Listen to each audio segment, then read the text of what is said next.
And welcome back to the Moffat Hall in Mount Pleasant in Hermanus in the Western Cape. And as they say, time flies when you're having fun. Well, we're going to get to the audience now and have their questions answered.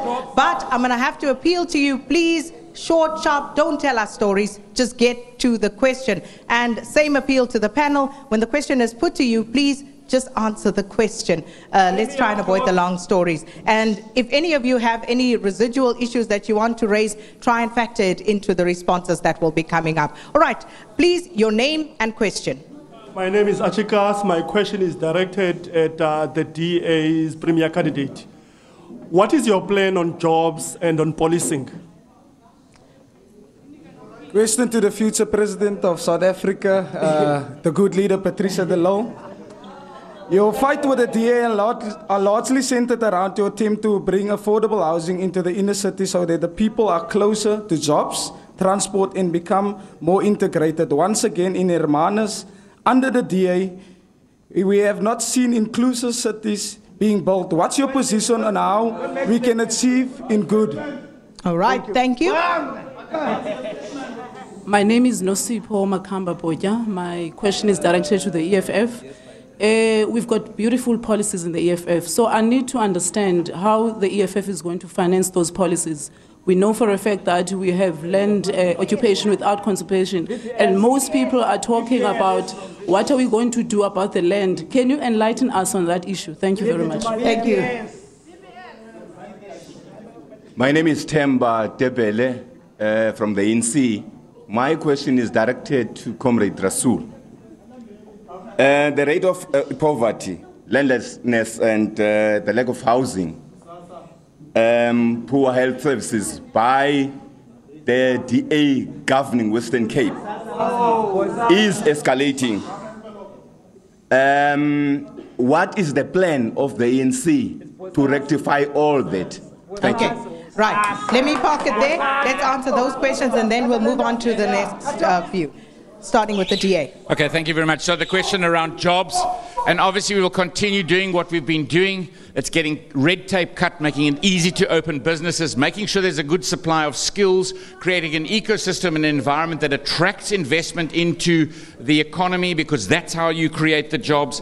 And then, of course, focusing on certain areas in our province, agriculture and agri-processing, a big job creator. How do we enable that even more? The same thing with tourism. How do we enable the tourism jobs even more? So we brought extra flights into the system. But of course, this links back to the previous question about social grants, 17 million people on social grants, 6 million taxpayers, and we have to swing that. We need the social grants to alleviate poverty, but at the same time, we've got to be focusing on getting more taxpayers into the system, and that is investment, that creates jobs, so we can take people that can reduce the 17 million by increasing the 6 million, and that comes through jobs, enabling the economy, enabling entrepreneurs to open businesses, and through that process, we actually make the real difference in people's lives. Question to Patricia de Lille.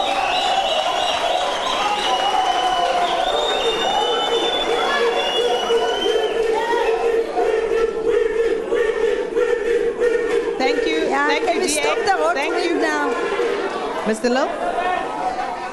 Well, the issue of spatial justice in South Africa has not been addressed for the past 25 years. If we could just give Mr. Lille an opportunity to answer that we question. continue with the apartheid spatial planning by putting people far away. Mr. Lille, please stop, because we can't hear you. I can't hear, and if I can't hear you, I think nobody else can hear you. So please, if we can just listen to the speakers, please. Mr. Lille. It's the hot wind here. What I was saying, Sakina, is that for the past 25 years, we have failed to address the apartheid spatial planning. We continue to put people further and further away from work opportunities. What good will do is that we will release public land that's belonged to national government, provincial government, and local government, and it must be used for public good by bringing people closer to that. You speak about corruption. It is also corruption to keep on selling public-owned land to developers like here in Hermanus, where They're building malls, where they're building second homes, where they're building more, where they are building more, what is this now, estates. And so that corruption must also stop, because we need to bring our people closer and we need to integrate our cities and towns. The good will integrate our cities town by town and city by city, because that is what our people want, not to be put further away from job opportunities. EFF? Thank you. As a EFF, what we'll do in terms of financing our economy?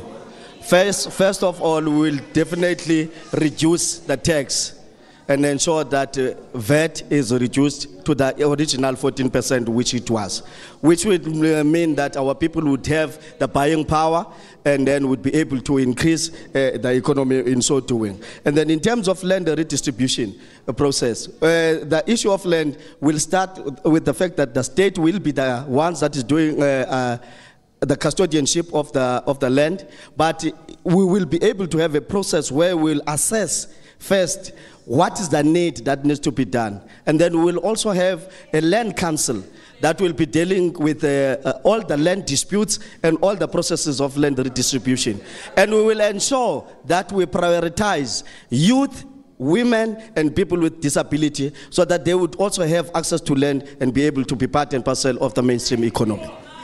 Mr. Rasool? Yeah, no, thank you very much, Sakina. I think on the issue of poverty, housing and land, I think that the three things go together. I think that asset poverty is the greatest barrier to being able to get a future for your family and for your children, and therefore you need to have land and you need to have a tradable collateral called a house. I think that what has happened in the Western Cape is that housing development has slowed down from 20,000 that the ANC used to build to about 11,000 on average. I think secondly, houses have become housing opportunities. And then thirdly, I think that we have seen the underspend on the urban settlement development grant to a tune, not what the President said of 1.7 billion, but in fact 2.1 billion over the last 8 years. So it starts by saying that you spend the money that you must have. But for land, not further out, inside, it appears as if one of the earliest candidates for expropriation without compensation in the Western Cape should be Skilpoek here in Hermanus, and should certainly be the Tafelberg School out in Sea Point. We need to find those pieces of land so that we can build houses on it. I want to end. Just wait, Mr. Rasool. I want to end.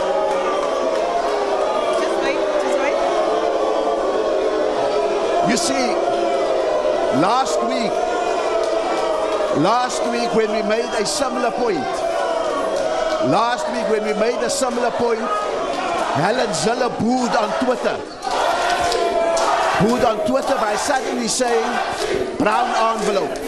We challenged her on the brown envelope thing. We said, Helen, can you confirm or deny that your administration had commissioned 5 Ernst & Young investigations, forensic investigations into the allegations of brown envelopes, and that you spent 12 million for Ernst & Young to do that, and it came up with nothing. We gave her 24 hours to lay a charge. It is now 7 days later.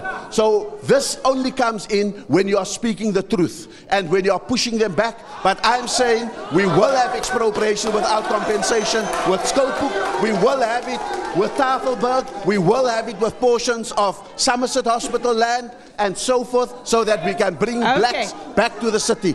Thanks, Mr. Rasool. All right, let's get back to some more questions from the floor.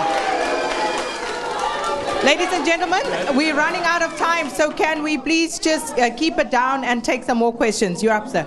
Okay, thank you very much. My name is Buntu, which is my surname. I would like to pose a particular question to the Land Party. Chief leader of the Land Party, I would like to say thank you very much for being here.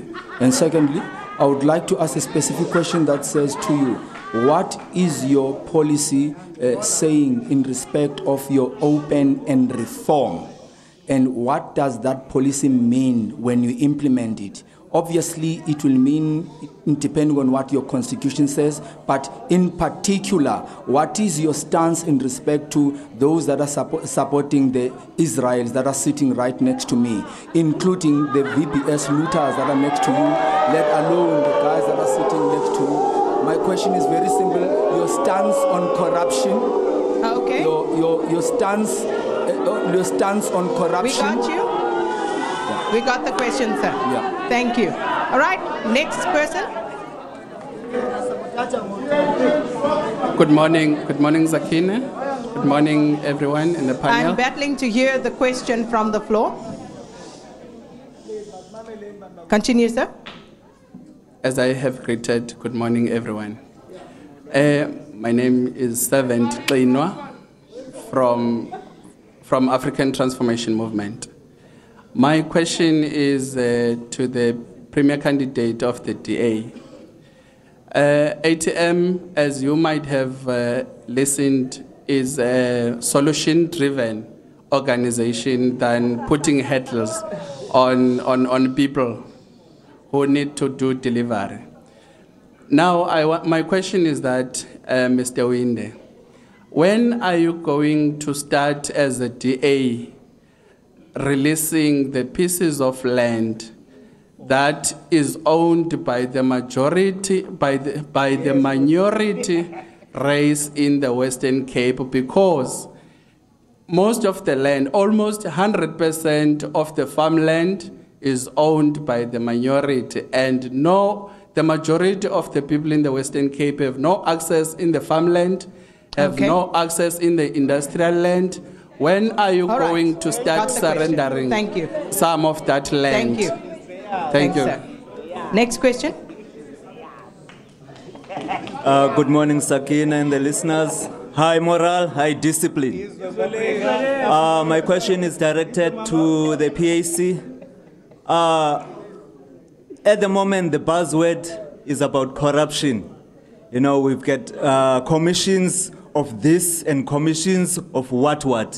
And all this is related to resources. And resources means the land. So what is the PAC government going to do to sort out this rot? Thank you. Next question.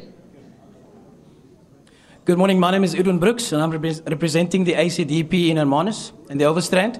And my question this morning is referred to our Premier candidate, Ferlin Christians. Premier candidate, I just want to know this morning, we've been talking about economic growth and we're talking about changing everything and bringing stability.